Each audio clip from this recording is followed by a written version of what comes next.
From greed, I'm finally shedding light on the #1 deadly sin that's plaguing mainstream Western media and the core of the problem in my eyes, pride.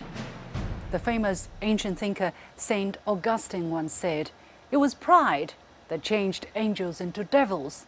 It is humility that makes man as angels." The pride to be right seems to be turning Western media and political establishment into devils who see China's peaceful rise as a pacing threat. Chinese senior officials' recent visit to the South Pacific, for instance, is seen not just as a threat to Australia, but also to journalism in the region. China is said to be the reason why Japan is turning away from post-World War II pacifism, and Russia's being an independent country is reportedly potentially subordinate itself to China, thus posing a threat to Japan. And the list of such headlines goes on and on.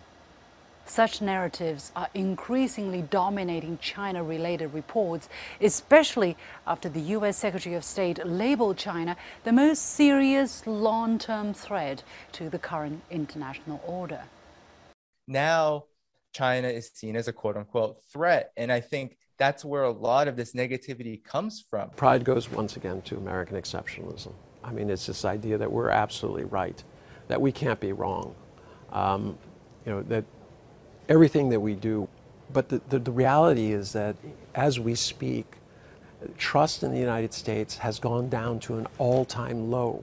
They have no faith in their government. They have no faith that things are getting better. Pride is literally killing us. We cannot see beyond our own faults. The opposite of pride is humility, which allows people to be open-minded to new ideas and experiences. Despite the enormous socio-economic progress China has made, it has become politically incorrect in the West to acknowledge China can do something right.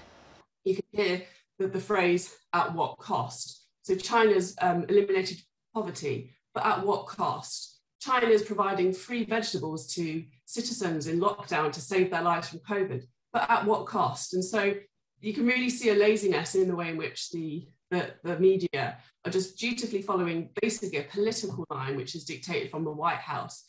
Such a mentality seems deeply entrenched in the minds of Western journalists and editors, including those in the visual department. Positive images of China are hard to come by on Western media these days.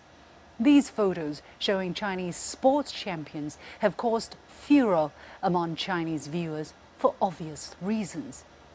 That may explain why those who set foot in the country would find a completely different country from what they were told before. They have honestly done a stellar job with the whole COVID protocol. I didn't really know what to expect. Being stateside, you kind of heard some pretty bad media, and that is completely false. It's actually been phenomenal. As much as Western journalists pride themselves as the fourth estate, but the reality is over 1 million people have died in the US of COVID-19 and counting. Nobody has been held accountable. There may be conscientious voices asking the difficult questions, but they have apparently not made a real difference. Something to be proud of?